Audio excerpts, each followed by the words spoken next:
Voilà, on va présenter un autre projet ANR. On avait commencé en même temps, on a fini peut-être un petit peu plus tard.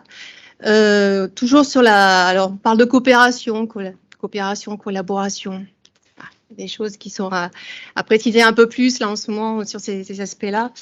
Donc entre un ou plusieurs humains et un ou plusieurs systèmes. Donc dans le cadre du projet Humanisme, on va vous présenter 2 cas d'études. Donc moi, Marie-Pierre Paco-Lemoine. Je suis ingénieure de recherche habilitée à diriger des recherches au LAMIH, à l'Université Polytechnique des Hauts-de-France. Je suis dans le département d'automatique. Alors, on a une particularité à Valenciennes, c'est de parler d'automatique humaine, parce qu'on a beaucoup travaillé avec les psychologues à l'université.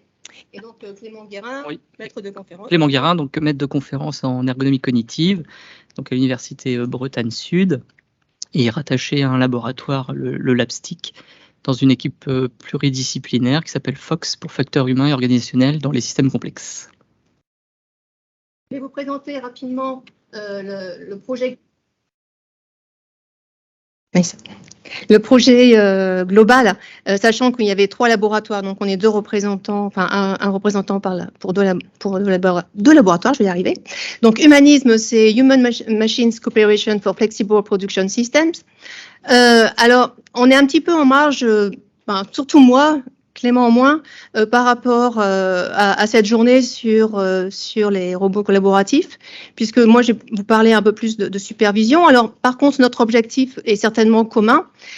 Donc, notre objectif, c'est de proposer une méthodologie de conception de systèmes coopératifs. Alors, système coopératif, moi, je vais vous parler d'un système de production plus ou moins automatisé, mais ça peut être aussi un cobot. Donc, l'objectif, c'est d'aider les opérateurs humains de l'usine du futur dans le maintien de la conscience de la situation.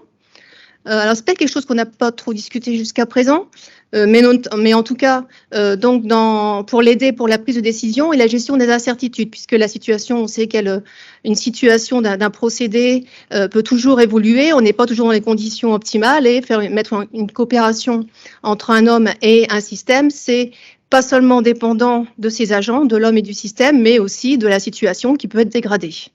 Donc, il faut s'adapter à ça. Donc l'objectif, c'est aussi notre objectif, en tout cas dans ce projet, c'est de limiter les travers liés à l'usage habituel de l'humain magique. Bon, étant automaticienne, j'ai l'habitude de traîner dans des conférences où il y a beaucoup d'automaticiens, d'électroniciens, et où leur objectif est toujours d'automatiser à fond. Et on est toujours en train de leur dire non, vous n'y arriverez pas, vous aurez toujours une situation où il vous faudra l'humain. Et donc, on a publié là-dessus, on parle de l'humain magique parce qu'il croit toujours que il suffira de sortir l'humain à un moment de sa boîte et puis il va nous résoudre le problème. Non, l'humain, il marche pas comme ça. Donc, on va essayer de répondre dans ce projet à pallier l'augmentation de la complexité des systèmes à contrôler, parce que ce qui n'empêche que ces usines, elles commencent à devenir de plus en plus complexes, avec des systèmes complexes et compliqués, mais tout en cherchant quand même à accroître la performance des usines du futur. Donc, on travaille avec un rapprochement avec le monde des SPI et puis des SHS, puisque au LabStick, on a plutôt retrouvé les facteurs humains, et au LAMI et l'autre laboratoire, c'est plutôt les sciences de l'ingénieur. Alors, l'organisation et le consortium de ce projet, alors si on regarde l'activité sur différents niveaux décisionnels, on ne s'est pas trop intéressé au niveau stratégique qui, lui, nous donne plutôt un plan de production auquel on doit répondre, avec l'allocation de fonctions, des contraintes sur la consommation d'énergie et l'adaptation des produits personnalisés. Nous, on s'est plutôt attaché au niveau tactique et opérationnel, où on va faire de l'aide à la décision à un agent humain qui sera au niveau tactique, et au niveau opérationnel, on met en place de l'aide à la décision, mais aussi de l'aide à l'action à cet agent humain avec des produits intelligents, des robots et des automates. Donc, on s'intéresse à la coopération à l'intérieur de chaque niveau décisionnel, mais aussi à la coopération entre ces niveaux décisionnels, donc entre les niveaux opérationnels et tactiques, puisque le niveau tactique, on parle d'intention, reconnaissance d'intention, par exemple, c'est peut-être à ce niveau-là que ça peut se passer. Alors, du point de vue du consortium, on a travaillé avec le CRESTIC de Reims, donc il y avait quelqu'un de Reims tout à l'heure. donc qui ont plutôt travaillé sur l'aide à la résolution de problèmes, le diagnostic et le filtre de sécurité. Là, c'était pour détecter et bloquer des mauvaises commandes. Et avec le LAPSTIC, donc le LAMI, on a travaillé plutôt sur l'aide à la décision au niveau tactique et opérationnel, avec des systèmes plus ou moins autonomes différents, puisque au LAPSTIC, on a travaillé avec un cobot, alors que nous, on a plutôt travaillé sur des produits intelligents et des petits robots, mais contrôlés à distance. Donc, je commence par le cas d'étude au LAMI, donc qui est plutôt sur la coopération humain-système autonome pour la production.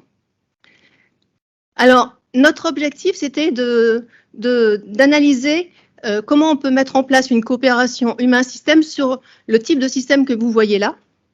Donc, c'est un système de production avec 7 robots et reliés par une série de convoyeurs et des produits transportés par des navettes qui ont la particularité d'être auto-organisés.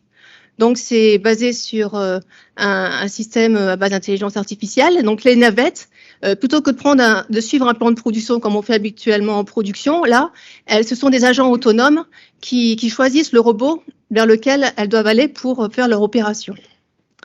Donc, notre problématique, c'est comment mettre en place et soutenir la coopération entre un, voire 2 opérateurs humains, on ne savait pas trop, la coopération entre ces opérateurs humains et des systèmes manufacturiers compliqués et complexes, compliqués plus par l'augmentation du nombre de tâches à réaliser, à suivre, et complexes parce qu'elles sont vraiment difficiles à reconnaître, ces tâches.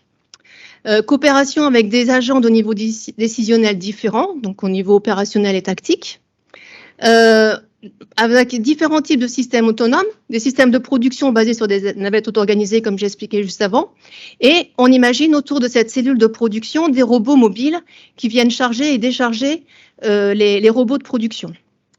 Donc, ces robots mobiles peuvent être contrôlés en manuel ou en autonome. Donc, il faut mettre en place cette coopération tout en respectant les contraintes de production. Donc, et c'était une modification qui pouvait être temps réel de la limite de consommation d'énergie. Bon, on est vraiment dans les problématiques d'aujourd'hui. Et il fallait que cette coopération soit revue suite à des événements qui pouvaient être imprévus, tels que des pannes robots ou autres problèmes qui pouvaient arriver sur la cellule de production. Donc, pour faire ce travail, alors, le problème, c'est que cette situation, pour le moment, on n'est pas comme tout ce qu'on a vu depuis le départ, c'est on va sur le terrain, on analyse ce qui se passe. Ce type de système n'est pas encore, ou j'espère, installé dans nos usines. Les systèmes automatisés ou semi-automatisés comme ça, pour le moment, il n'en existe pas encore beaucoup, mais on essaye d'anticiper le fait que ça puisse arriver. Donc, on a quand même mis en place pour faire l'analyse des tâches et fonctions des opérateurs et des systèmes d'aide et de l'organisation, la méthodologie des Cognitive Work Analysis. Bon, je ne vais pas développer ici, Clément en parlera un petit peu après avec quelques exemples, mais grossièrement, l'utilisation du Cognitive Work Analysis, c'est d'identifier les buts du procédé, les tâches à réaliser, les stratégies à appliquer, l'organisation des agents, qu'ils soient humains ou artificiels, et identifier les compétences de ces agents. Donc, on a mis ça en place et pour conduire des expérimentations avec des opérateurs humains. Alors, on n'a pas travaillé directement sur la cellule réelle que vous voyez là, qui est en fait une cellule qui est installée à l'université, qui est utilisée à la fois pour la recherche et pour l'enseignement, mais on a travaillé sur un émulateur du système auto-organisé. Donc, c'est un émulateur de la cellule réelle. Et on a, grâce au Cognitive Work Analysis, on a identifié les fonctions, les stratégies et identifié les compétences des agents pour construire une plateforme expérimentale qui nous a permis de réaliser des expérimentations. Donc là, plutôt que détailler les photos que vous voyez là, je vais vous montrer une petite vidéo qui nous montre la plateforme. Alors, si je veux lancer, c'est pas ça. Voilà. Donc, c'est la plateforme expérimentale qu'on a utilisée. Donc là, on a le poste de suivi des expérimentations qui nous permet de contrôler les scénarios, notamment les pannes et les exigences en production. On a réalisé un poste de supervision de la cellule de production. Et là, vous voyez juste au milieu de l'écran, voilà. Là, c'est l'aide qui permet d'identifier les besoins des robots de production en termes de matière. Là, on voit la cellule de production avec les produits auto-organisés, donc les petites navettes qui choisissent les robots vers lesquels elles doivent se rendre pour réaliser leur opération et se diriger vers une des machines pour être déchargées de la cellule une fois finie. Donc, on a donné des outils d'aide. Là, on a mis en place un simulateur de la production. Donc, on fait tourner en accéléré l'émulateur de la cellule de production pour voir les risques de dépassement de consommation de l'énergie par rapport à la planification des produits. Donc là, on voit par exemple qu'on est en train de dépasser la limite de consommation et donc l'opérateur doit réajuster la planification, réorienter ici par exemple en manuel les navettes pour qu'elles aillent vers des robots de production qui sont moins gourmands en énergie. Donc les navettes étaient auto-organisées, mais l'opérateur, il y avait un contrôle mixte en fait, l'opérateur avait le droit de reprendre en main les navettes pour les orienter vers des machines moins gourmandes. Donc là, l'opérateur va collaborer avec un autre opérateur qui s'occupe plus de la logistique pour envoyer les robots pour le réapprovisionnement ou le déchargement des produits finis. Donc, on a un opérateur ici qui va envoyer les robots vers les machines qui en ont besoin. Donc, les robots étaient soit autonomes, soit téléopérés, suivant les situations.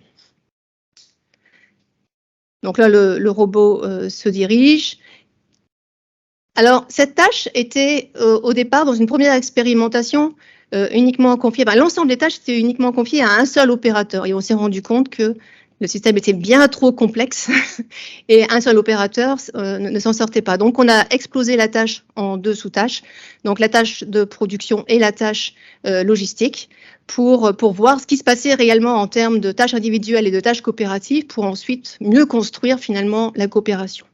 Bon là, les robots, nos petits robots qui simulent les robots qui pourraient être type Amazon dans les grosses centrales, sont en conflit puisqu'il n'y avait pas de priorité entre eux, donc ça demandait l'intervention de l'opérateur humain. Donc il y a une reprise en manuel d'un des robots pour résoudre le conflit et la situation. Voilà, donc là c'était notre situation expérimentale. Je vais passer rapidement aux expérimentations qu'on a réalisées.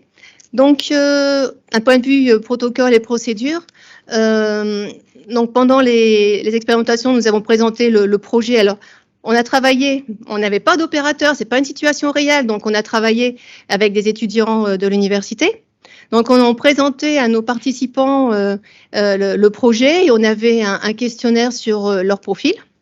Ensuite, on les formait au système manufacturier, puisque ce sont des étudiants, même s'ils sont de la filière, c'était en production, on les a formés à ce système manufacturier particulier et également au système d'aide qu'on avait développé. Alors, ils tournaient c'était 3 étudiants qui tournaient sur une expérimentation et ils jouaient à la fois les rôles du responsable production, responsable logistique, et puis on avait un responsable supervision qui analysait la coopération entre le responsable production et le responsable logistique, et avec les systèmes d'aide. Et ils tournaient sur les 3 postes. On avait mis en place 2 conditions expérimentales, avec et sans aide. Donc, les aides, c'était principalement le simulateur de la cellule de production.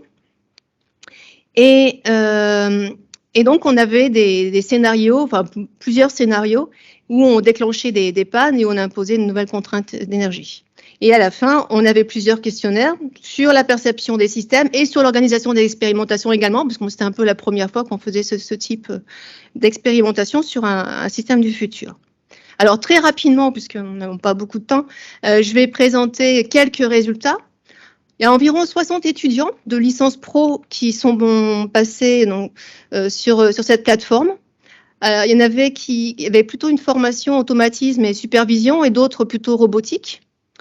Alors le retour, c'était qu'ils ont vraiment beaucoup apprécié la possibilité d'étudier le système en tant que concepteur. Alors en parallèle de ce type d'expérimentation, ils ont des cours sur les systèmes du futur, sur le Human-Centered Design. Enfin, ils ont donc une approche de comment mettre en place un système qui coopère avec l'humain.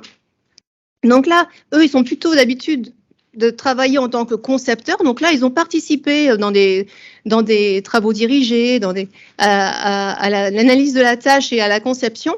Et là, par contre, sur cette plateforme, ils ont eu la possibilité d'exploiter la plateforme en tant qu'utilisateurs. Et ils ont beaucoup apprécié d'avoir ces deux faces, à la fois concepteur et oui, maintenant je suis utilisateur et comment je ressens en tant qu'utilisateur le système que finalement je vais concevoir demain. Donc, ils ont apprécié ça pour bien appréhender les difficultés liées à la mise en place des systèmes complexes et surtout à ne pas se focaliser sur les aspects techniques, comme les ingénieurs font la plupart du temps, mais aussi à se dire, ah ouais, mais il y a un humain qui sera derrière à l'utiliser et donc d'être sensibilisé à ça. Alors, d'un point de vue résultat objectif, on a finalement eu peu de différence entre les conditions expérimentales avec assistance et sans assistance. Alors, ce qu'on a supposé, c'était que le système proposé reste finalement très complexe à utiliser, finalement, qu'on fournisse un système d'aide ou pas. D'un point de vue performance, ils s'en sont sortis, ils étaient 2 opérateurs humains. Et on se demande si c'est pas finalement la coopération entre ces 2 opérateurs humains qui a fait qu'ils s'en sont sortis, même s'il n'y avait pas de système d'aide. Donc, on a vu peu de différences. La seule, donc, ils ont aussi mentionné le fait qu'ils n'ont pas eu assez de temps de formation. Les aides étaient assez complexes. Enfin, après coup, on s'est dit, oui, c'est vrai, on a encore raisonné en tant qu'ingénieur. Et puis, on a développé des systèmes que nous, on comprenait, peut-être pas l'utilisateur. Donc, nos aides étaient certainement trop complexes. Et de ce fait, on est en train de retravailler ces aides pour qu'elles soient plus informatives, plus compréhensibles. Par contre, ce qui est ressorti, c'est qu'il y avait un impact des profils utilisateurs.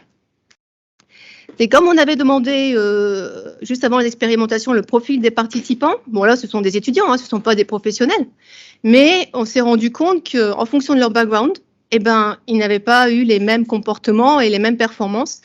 Et notamment, on travaillait sur l'opérationnel et du tactique. Alors au niveau tactique, on applique des stratégies. Alors ceux qui avaient l'habitude de jouer à des jeux stratégiques s'en sont très bien sortis. Ils ont très vite pris en main le dispositif et ont eu de très bonnes performances. Et pareil au niveau tactique, au niveau opérationnel, les utilisateurs de robots, ceux qui venaient de robotique ont eu beaucoup de facilité. Alors, pour conclure, alors on a des analyses en cours. On aimerait faire une analyse fine de la coopération entre les agents humains et les agents artificiels. On voudrait utiliser le modèle d'un agent coopératif, donc je vais montrer très rapidement ce qu'on veut utiliser, pour modéliser les fonctions. Alors, ce n'est pas tout à fait le modèle de Jean-Michel Hoc, mais ça a évolué depuis, puisqu'on travaille sur des fonctions très basiques, certainement trop basiques, mais qui nous permettraient de faire ressortir des choses, je pense, au niveau de la coopération. Et on aimerait faire extraire des patterns de coopération humain-humain, pour voir comment transférer ou renforcer la coopération humain-machine, voire machine-machine. Alors ça, ce sont les modèles qu'on utilise, les outils qu'on utilise, que vous pourrez retrouver dans les publications. En haut à droite, donc, on travaille sur des fonctions, on parle beaucoup de partage de fonctions.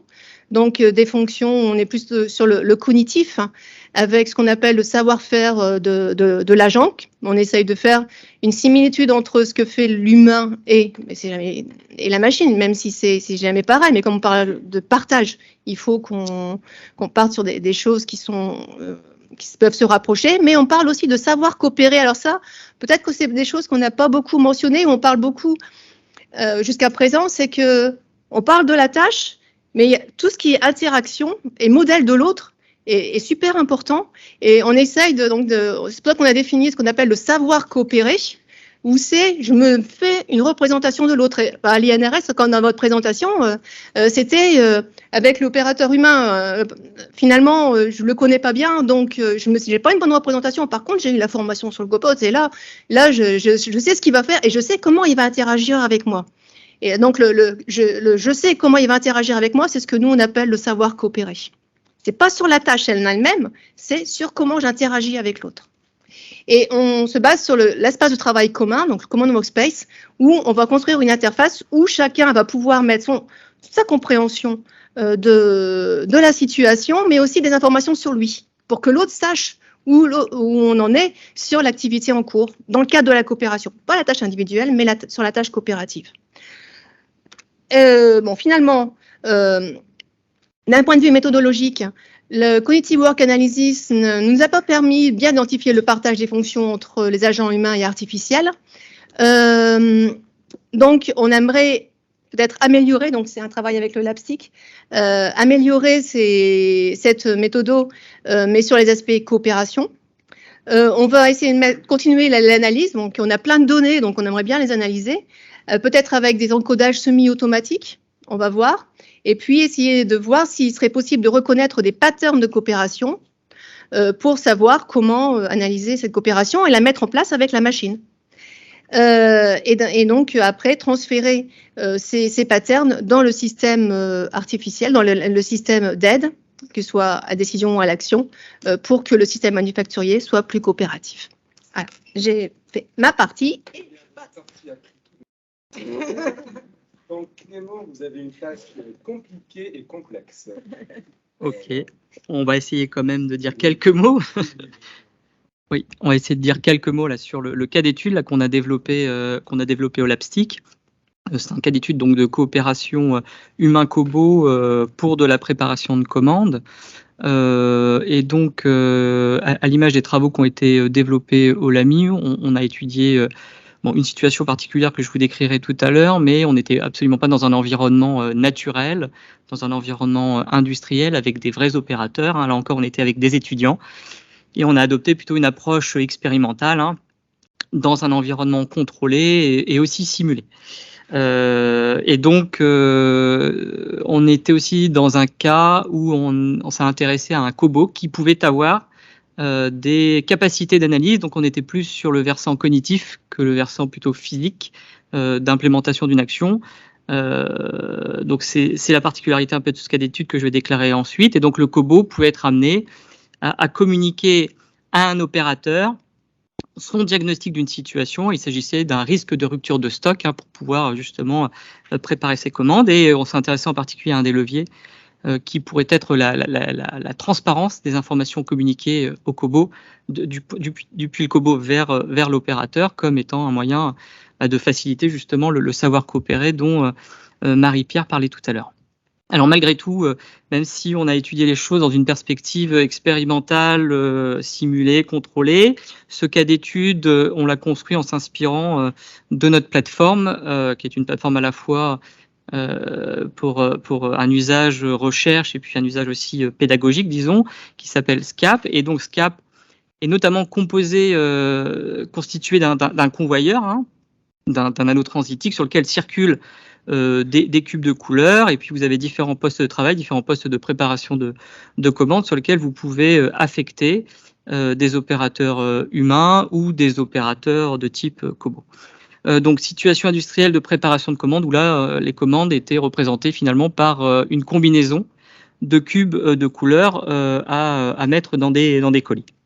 Et donc la question de recherche qui nous a animés était de s'intéresser à la manière de définir des modalités de dialogue entre le cobo et l'opérateur dans un cas où l'humain serait amené à superviser la tâche du cobo. On a vu un peu ce matin dans l'étude, les travaux que Liane a présentés sur justement ces nouvelles tâches qui émergent, et la nécessité de superviser aussi le process et éventuellement un cobo. Et donc on pense que du coup la transparence des informations qui sont communiquées par le cobo, ça peut être un levier pour faciliter cette coopération, hein, en permettant à l'opérateur de bien comprendre finalement des décisions du cobo. Alors cette question de recherche, elle a notamment été guidée par un travail préalable que l'on avait fait de modélisation de ce que pourrait être l'activité du préparateur de commande 4.0, hein, dans l'industrie 4.0. Alors, peut-être petite précision sur la méthodologie Cognitive Work Analysis, qui a plutôt été utilisée par les anglo-saxons. C'est une approche, enfin, on dit que cette méthodologie se classe dans la catégorie des méthodes formatives, c'est-à-dire ce que pourrait être l'activité, en opposant ces approches formatives à des approches dites descriptives, ce qu'est l'activité, et les approches dites normatives, hein, ce que doit être l'activité. Et donc, cette modélisation de l'activité de préparation de commande, on l'a fait à partir de ce cadre-là, et on a modélisé une analyse du domaine de travail, donc quelles sont les fonctions qu'on va retrouver dans la préparation de commande, et on a observé notamment que l'activité de préparation de commande nécessite de réaliser certes l'activité opérationnelle de préparer des commandes, mais aussi des activités un peu plus tactiques ou liées à de la planification, de la supervision d'activité. Cette finalité fonctionnelle, elle obéit à un certain nombre de critères. Des critères, par exemple des contraintes internes, on peut prioriser, je sais pas ce qui se passe, on peut prioriser la préparation de la commande, par exemple, selon l'importance du client, ou des critères plus externes qui peuvent aussi diriger la manière de préparer les commandes.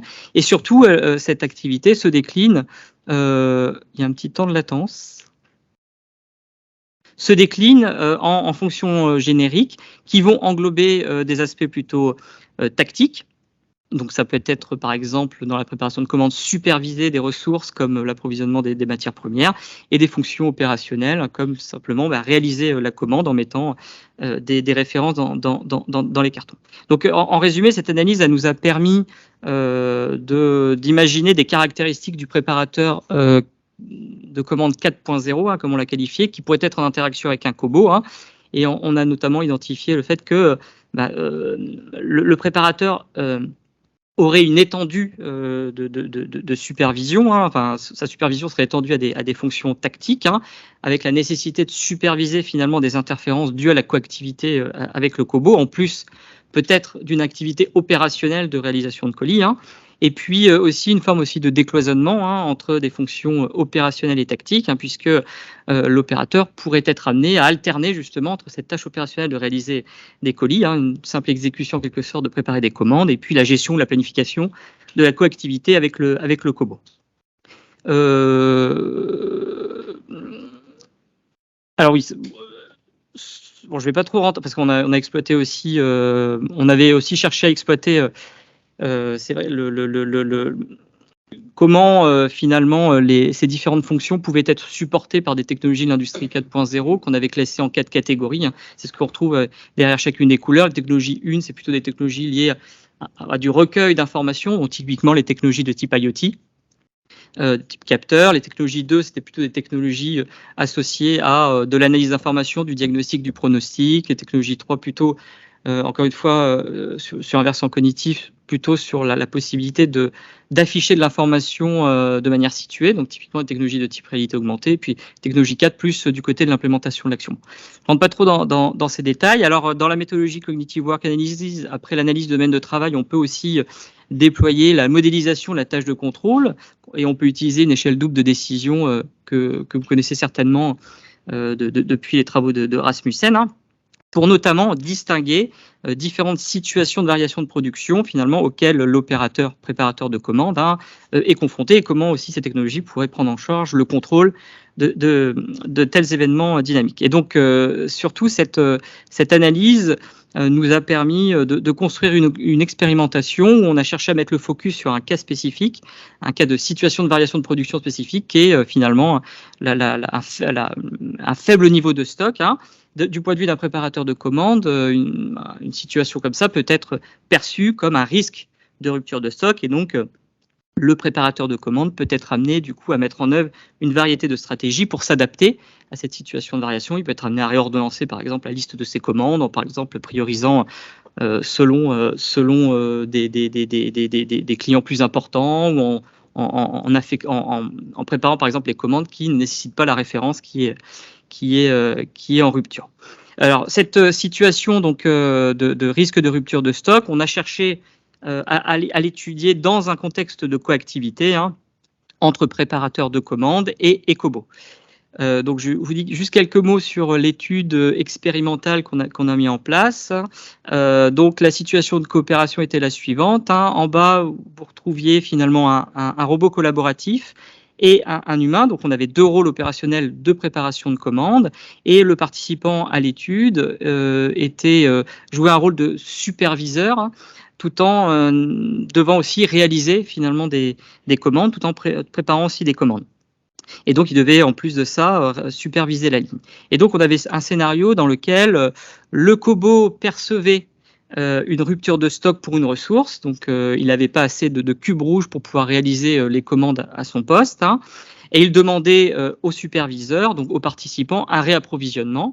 Et en l'occurrence, c'était un transfert de ces références-là depuis finalement son coéquipier humain qui était au poste 2. Sur la chaîne. Et donc la tâche du participant était de décider s'il se conformait ou non finalement à la demande du cobot. Et donc où arrive la transparence? C'est dans les informations que communiquait le cobot, et en particulier il communiquait au superviseur 2 types d'informations, en faisant référence à différentes dimensions de la transparence. Donc je ne vais pas trop développer les modèles de transparence qui existent, mais il était transparent ou non sur un premier aspect, qui est ce qu'on appelle son modèle analytique, c'est-à-dire tout son raisonnement qui conduisait à son diagnostic. Et alors, la particularité ici, parce que il y a beaucoup de travaux qui sont intéressés justement à des cas d'agents techniques qui sont à la fois très intelligents et fiables. Là, on s'est intéressé plutôt au cas d'un cobot plutôt myope, c'est-à-dire avec une forme de scope limité. Il avait des limites en fait dans l'étendue des informations qu'il avait à disposition, et donc potentiellement son diagnostic pouvait être erroné. Et en l'occurrence, lorsqu'il était transparent dans ce cas de figure-là, il disait que son diagnostic, dans son diagnostic, il n'avait pas été voir ce qu'il y avait dans le stock global de l'usine.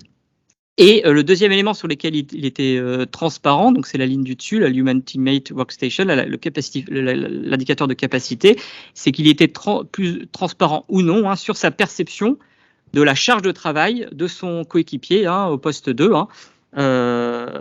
Et indirectement finalement sur la possibilité de pouvoir transférer des cubes. Et donc selon la valeur de cet indicateur-là, ça donnait indirectement finalement 2 cas de figure. Soit on était dans une situation favorable, au sens où c'était favorable à la fois pour les 2 coéquipiers, le transfert de cubes était possible et on pouvait assurer l'ensemble des commandes. Soit on était dans une situation potentiellement défavorable, au sens où c'était favorable pour le cobot, il pouvait réaliser ses commandes, mais du point de vue du coéquipier, il pouvait être dans une situation un petit peu délicate. Et donc, alors ce qu'on a cherché aussi à distinguer, c'était du coup, on avait un cobot qui réalisait finalement son diagnostic uniquement à partir de son modèle analytique, mais sans tenir compte du modèle opérateur, sans tenir compte finalement, c'est-à-dire qu'il pouvait détecter qu'il y avait des interférences sur des ressources avec son coéquipier, mais il ne pouvait pas les gérer. C'était au superviseur de gérer finalement cette question d'interférence sur des ressources. Et donc les principaux résultats qu'on a observés, le premier résultat, c'est que lorsque finalement un cobot va communiquer sur son niveau de myopie, c'est-à-dire il est transparent en disant qu'il n'a pas été voir le stock global pour réaliser son diagnostic, le superviseur se conforme moins à la décision du cobot que lorsque le cobot n'informe pas sur son niveau de myopie. Donc là, c'est des résultats qu'on sait déjà. Finalement, la confiance ici est compromise lorsqu'il y a la perception d'un manque de fiabilité. Mais ce qui nous a intéressé surtout, c'est lorsqu'on ajoutait l'information supplémentaire sur le modèle opérateur, lorsque le cobot communiquait en plus C'est-à-dire il était transparent sur le caractère favorable ou non d'une situation, hein. Donc, encore une fois, en termes d'impact que ça pouvait avoir, ce transfert sur le travail d'autres opérateurs, cette information avait un effet modérateur, hein, sur le taux de conformité finalement de la décision humaine par rapport à la décision du COBO. Et plus précisément, lorsqu'il était transparent sur une situation dite favorable, c'est-à-dire il y avait un impact minimal, hein, de ce transfert-là sur l'activité du coéquipier, là, ce taux de conformité avait tendance à augmenter. Et en revanche, lorsqu'il était transparent sur une situation défavorable, le taux de conformité diminuait. Donc, on a interprété tout ça. Donc, globalement, l'interprétation qu'on en a eue, c'est qu'un COBO transparent sur une situation favorable va conduire à une plus grande confiance humaine, hein, que lorsque le COBO ne communique pas sur cette situation. Et dans la littérature, hein, la question de la conformité à une décision machine, ça peut être considéré comme un indicateur de confiance objective. Et donc ça, ces résultats, ils sont assez congruents avec un modèle qu'on a identifié dans la littérature de Chancet qui propose, hein, que la perception des risques peut être considérée comme un modérateur, hein, de la confiance humaine, et que cet effet modérateur va impacter le fait ou non de se conformer avec une décision que pourrait prendre un robot ou un COBO. Donc, les implications de ce type de travaux, c'est si on considère finalement la transparence comme un aspect du dialogue humain-machine, comme un levier du savoir coopérer, c'est important de le prendre en considération, hein, puisque ça peut avoir, hein, bien évidemment, un effet, hein, sur la décision humaine de se conformer ou non, hein, à une demande d'un agent technique de type robot collaboratif, de type COBO. Merci.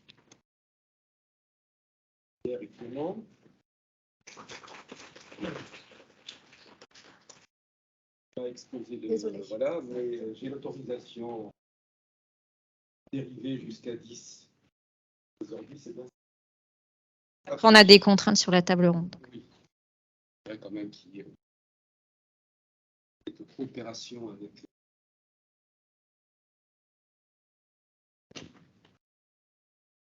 Désolé, j'ai encore parlé. Je voulais vous poser les questions donc au niveau de vos deux lignes. Est-ce que vous avez été voir les limites de fonctionnement? Parce qu'il peut y avoir des situations chaotiques, un blocage ou bien une saturation complète des convoyeurs. Donc, est-ce que vous avez, je crois dans les deux cas, parce que vous avez des configurations un petit peu différentes. Alors, concernant le système manufacturier avec le système auto-organisé, on a, suivant la façon dont les utilisateurs ont lancé les productions de produits, on a eu des blocages, effectivement. Et ça, c'est alors quand on discute avec les concepteurs sur ce type de production, ils disent non, il n'y a aucun problème. Le système artificiel s'en sortira toujours. Eh ben non, la preuve. Et c'est là où on prouve que effectivement, s'il n'y avait pas eu un humain pour réorienter les navettes vers les autres machines, eh ben le système serait resté bloqué. Donc, il y a des situations de blocage, effectivement, et c'est en leur montrant ce type d'expérimentation qu'ils finiront par comprendre et puis peut-être à réagir autrement. Alors, pour toi Nous, on n'a absolument pas considéré... Nous, on n'a absolument pas considéré cet aspect-là. C'est un environnement très, très, très contrôlé, avec l'objectif derrière de le déployer dans la situation réelle, effectivement, et de jouer plusieurs scénarios, dont des scénarios de cette nature-là. Alors, dans cette étude très, très expérimentale, en quelque sorte, en plus, chaque décision, il y avait des limites, chaque décision était indépendante l'une de l'autre. Donc ça a beaucoup de limites, hein, et puis on n'a pas non plus examiné la performance que pouvait avoir telle ou telle décision sur le système industriel. Donc c'est vrai qu'on est quand même en termes de situation écologique très très très limitée, mais c'était une première approche avant d'étudier ça dans un environnement qui se rapprocherait plus d'un micro-monde, quoi. Alors nous, effectivement, c'est un micro-monde également, mais alors par contre, la plateforme qu'on a développée, on espère pouvoir la déployer du micro-monde, et normalement, on pourrait se reconnecter à la vraie cellule ensuite pour se mettre dans des conditions réelles. Donc, on est sur les deux. Et pour répondre un peu, par rapport à la présentation précédente où on parlait de Human-Centered Design ou alors l'approche technocentrée, on est finalement sur les deux où on cherche un équilibre entre OK, il faut qu'on améliore le cobot, c'est pas ce qu'il nous faut aujourd'hui, il faut qu'on le fasse évoluer. Après, le côté humain, il y a aussi la tâche peut-être à faire évoluer également pour trouver le bon équilibre entre l'humain et la machine. On est sur cette recherche de coopération et d'équilibre, et on parle plutôt finalement au niveau de la communauté dans laquelle je suis, dans laquelle je participe au niveau international, c'est plutôt les Human System Integration, où on parle où on essaye de prendre en compte les deux aspects pour trouver la meilleure activité coopérative.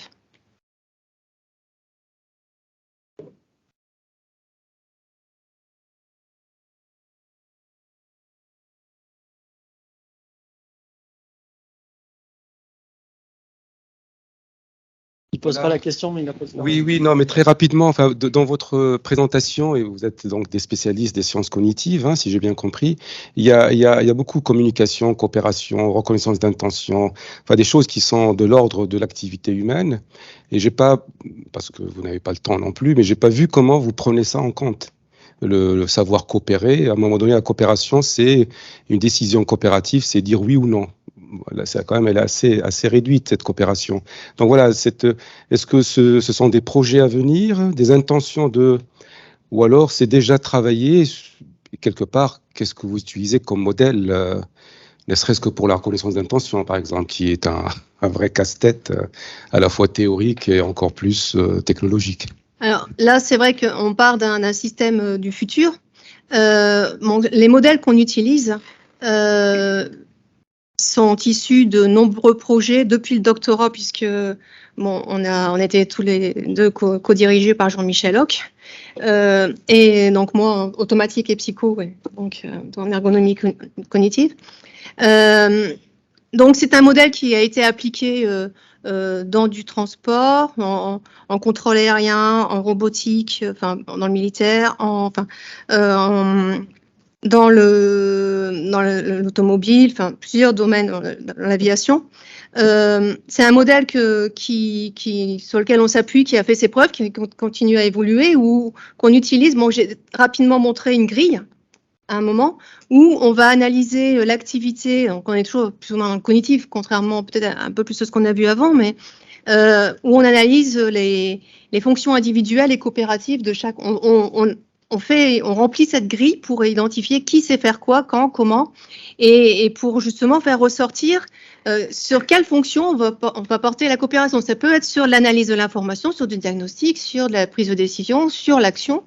Et puis ensuite, on fait le même travail sur, OK, alors je vais coopérer avec un partenaire, et donc je vais essayer de me construire une représentation de ce partenaire. Donc ce qu'on appelle le savoir coopérer, pour essayer d'identifier quelles sont ses capacités de prise d'information, quelles sont ses capacités un peu pour le transférer en fait, ce que moi j'ai à faire, transférer vers le partenaire et extraire ce que lui il est capable de faire. Donc je sais à peu près ce qu'il est capable de faire par la formation, par l'expérience, par l'entraînement, et puis me construire un modèle, et là je vais avoir une reconnaissance, enfin je vais avoir une idée de ce qu'il risque de faire, et du coup je vais pouvoir anticiper la coopération. Donc, c'est des modèles, on s'appuie sur ces modèles, après on les met en place comme on les a mis en place dans Humanisme. On regarde si ça marche pas, c'est le modèle qui n'a pas été, ou alors c'est les systèmes qu'on a développés qui n'ont pas fonctionné, et puis on avance par itération à chaque fois pour faire évoluer les choses. Ok, merci.